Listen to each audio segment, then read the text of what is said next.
Good morning. It's Black Monday in the NFL, and this is a Miz, and this is your midday. What's going on? There's been breaking news around the league. I'm sure there's going to be breaking news around the league all day in the next 2 days. I wanted to go around the league. Of course, we're going to start with our New York Football Giants. The New York Football Giants, John Mara and Tish, have elected to stay the course. They're going to bring back Brian Daboll and Joe Shane. They're going to keep it together. Man, this was reported to me by a source 2 weeks ago. I gave it to everybody. I know people weren't happy with it, so you don't want to believe what you don't want. I got to first give cookies. I got to give major respect. Daniel McCarthy of WFAN on a Saturday night 2 weeks ago had reported that she had sources that both these guys were coming back. And I had reported it to people through her. So the respect and credibility goes to Daniel McCarthy, a very smart anchor on WFAN who's on the rise. You should check her out on Saturday nights, and sometimes she gets other gigs. She's always around the New York, New Jersey metro area. Very smart football girl. Someone who I put in the lines of modern day Kim Jones, someone I respected big times. Now, both guys are back. Let's see what they do. There's a monster free agency coming up where the Giants have to right away identify a veteran quarterback. And the reason I say you got to identify a veteran quarterback right away, a la a Cousins, Russell Wilson, maybe Wentz. He didn't look so great last night, but I don't think the Chiefs really cared. Maybe a Fields. Maybe you want to look into Minnesota and trade for McCarthy. These are all options. I don't have a preference, and I don't know what they're going to do. But you got to have a veteran in the building right away. Because when you get to draft night, you can't come into the draft desperate, showing that you're desperate as hell and that you're willing to give up anything to come up to the first to get one of the top 2 guys, Shador and Ward, right? Now, and I also highly regard Jackson Dart. Some people don't want that. The hype is over the top 2. But I believe Jackson Dart is on the rise, and in the dark, I believe he's a diamond that's going to shine in the NFL. He's got all the tools and the makings of a real deal franchise quarterback, and the character and the alpha of a guy that can handle the New York market. But hey, this is not even about that right now. This is what it's about. Get to the draft with a veteran quarterback who's your starter to begin the next year, so you're not desperate where some team at the top like a Browns or Titans or Browns are going to take full fucking advantage of you, fleece the hell out of you, and try to take 2 1s, 2 2s. I ain't giving all that up to go up. I'm not even going up. You stay at 3 and you gamble. I don't care. I know people want their quarterback. That one of those 2 guys will fall to you because Hunter's in the mix also. Now, if someone sneaks up or somehow somebody gets Ward and Shador and either falls to 3, and I think Deion's going to play a role in trying to push Shador to the Giants because that's where Shador wanted to go. The only other team I could see getting a Shador and he wouldn't have a problem with it is if the Raiders are going to give up the entire house to come up there to get him, and I don't think they are going to. It's a gamble. It's a crapshoot. But you want to know something? Because Hunter's in the mix and the Giants at 3, if somehow Hunter fell to 3, Joe Shane has a lot to think about. Because, this is what it is. You either draft a Hunter at 3, and then you take some picks to come back into the 20s and get yourself a Dart Jackson or a Milroe, who I totally think Daboll's thinking about because he likes Milroe and Milroe fits his system and RPO-style offense. And he's a man that can run. A poor man, Lamar Jackson, if you will, he could grow into. Not saying he's Lamar Jackson. There's only one Lamar Jackson. But he could be a poor man type of a Lamar Jackson. And I think Daboll's interested in a Milroe, and you get him later. You could draft a Hunter, come back and get your quarterback. Or you could trade 3 down a few spots. Get yourself another 2 picks, which this franchise desperately needs. And still get a good quarterback, one of those second 2, Dart, Milroe. You might even want to throw Hughes in that group. but I think he's a little further down the line. Another theory I had is if you take the quarterback somewhere in the first round, let's say you get Shador at 3, and then in the third round, if Howard from Ohio State is sitting there, you grab Howard and you double up. Because our quarterback room is so bad. It's the worst in the NFL. And I think we need to clean house in the quarterback room. You double dip. You take a Shador. And then you grab a Howard in the third round if he's there.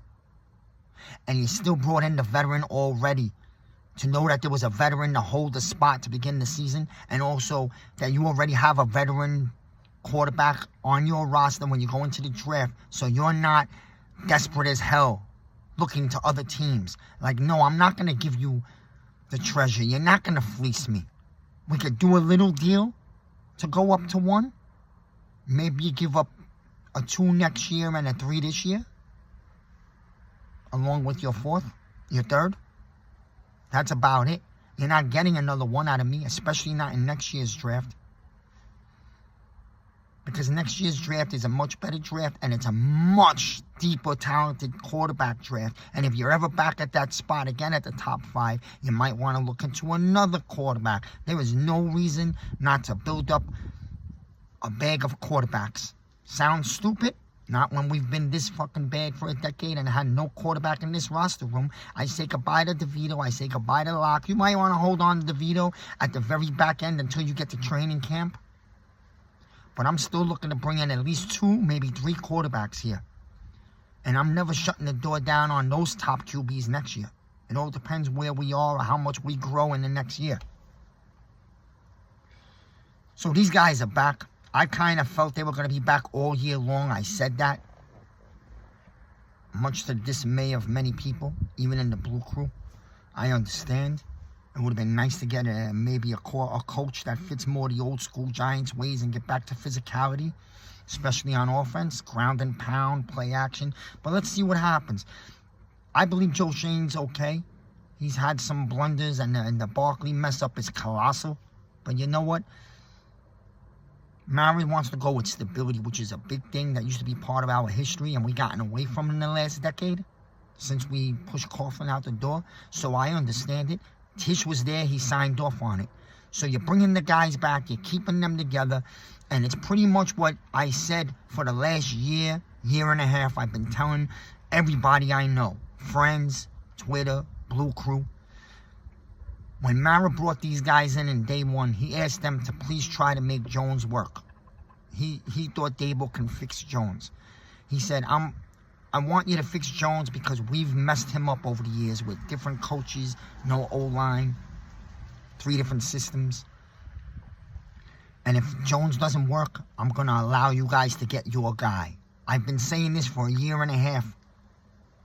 And here we are this morning. So, yeah, it is what it is. You know, I like to say, you know, give me a cookie. I like to have fun with people. And listen, bro, I said yesterday, I got to give back a cookie. I was completely wrong on Evan Neal. I thought Evan Neal was going to be big time, All-American. He was a beast in Alabama. He was a beast in high school right here in the next community where I'm from in Florida. He's regarded highly. It hasn't worked out. Maybe injuries, maybe he just I don't have the speed or the leg work for the NFL. I think he probably should be a guard and we should try him out there before we cut him. But I got to give a cookie back. I like to take a cookie, I got to give a cookie back. I was dead wrong on Evan Neal. Now, a guy I'm not going to give up on yet, 2 guys I'm not giving up on yet, but so far have been disappointing. Number 1 is Kayvon Thibodeau. He has not lived up to an elite edge rusher yet. I still think he can, but it hasn't been good. Got a sack yesterday. He celebrated. Bro, don't celebrate. You've been missing for 14 weeks. This has been a horrible year for Kayvon. I'm going to allow him to come back next year and show me something because I love the guy. But, yo, Shane's got to get smart and explore some trades, which we've missed the boat on at trade deadlines the last 2 years. Like a guy like Wandell, if you could get a 4th-round pick, I'd move on from him. He's too small. We got to get back to the big physical receivers. We need a big physical wide receiver on the other side from Neighbors. Neighbors is a beast, Now go get a physical guy. Giants got to get back to physical football. Running the ball, big blocking wide receivers. I like the tight end. We have Johnson. I think they can use Bellinger a little more too. I don't know why they don't. Number 2, Banks. He's young. They screwed with him by changing the defensive system this year. So I blame a lot of that on them. But I'm not going to give up on Banks. He's a kid, and I think he's still going to be pretty damn good.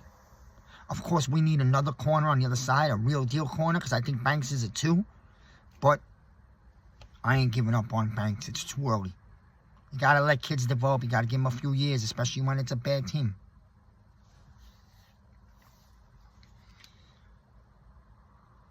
That being said, these guys are back. I'm getting behind them because I'm a fan and I want to become good. And let's see them grow and let's see what they do in this offseason and draft. Shedeur Sanders is probably their 1. I would love to have a Shedeur Sanders. I am not looking to trade up 2 1s to get him. Sorry, not when you're at 3. There's a good chance he could fall to you at 3 if Deion opens his mouth and lets other teams know that he really wanted to be a Giant. Let my kid go to the Giants. And I think Deion's going to play a little bit of a role. Everyone knows me. If it's not Shedeur, I'm a big fan of Jackson Dart. I think he's special and has been under the radar in the social media. But I think as we go on here in the offseason, combines and everything, I think you're going to see this kid grow. And I think he's going to be taken in the first round somewhere. I think he's the 3rd quarterback in this draft. I got Milroe at 4. Not to be slept on either, just needs a year to sit and learn. But the reason why I like Milroe is because he fits Daboll's system. And you got to consider quarterback. You got to I've always said match quarterback to location and the type of franchise and program that's being ran. All that plays into it these days. Because it's not 15 years ago where everyone pretty much ran the same type of football offense. This is a different era where different teams are running completely different systems. There's all kinds of systems, and you got to find the quarterback that fits that system. And Milroe does actually fit Daboll's RPO.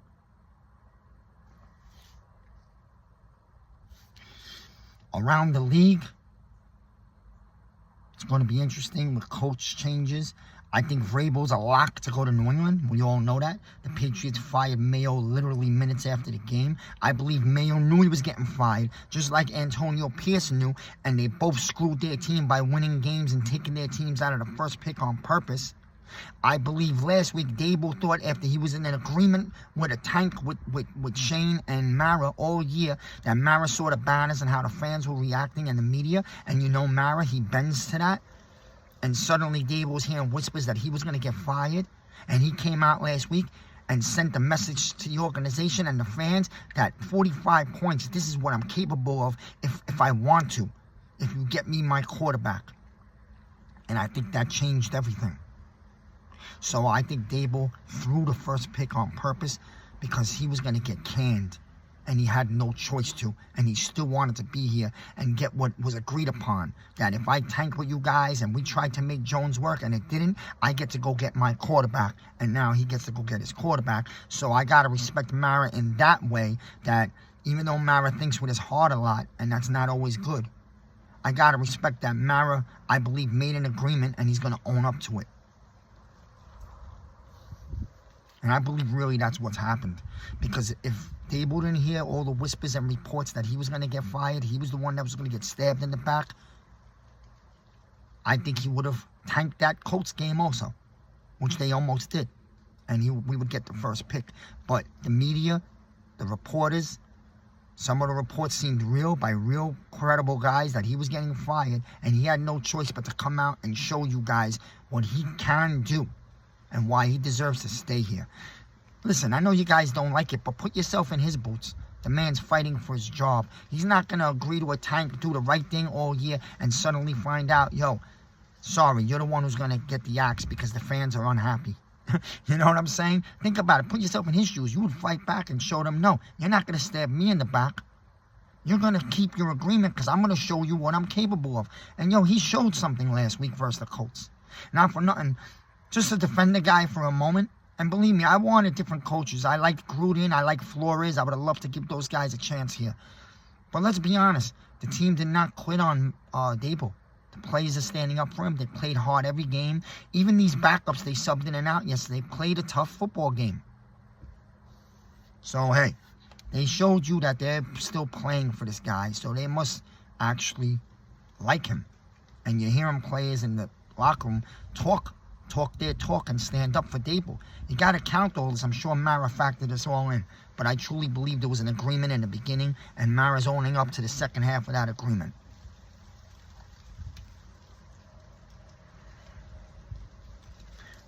Mayo unfairly fired. But you want to know something? In this league, when there's an upgrade, you go for it. The Patriots are the worst roster in football, and Vrabel's out there.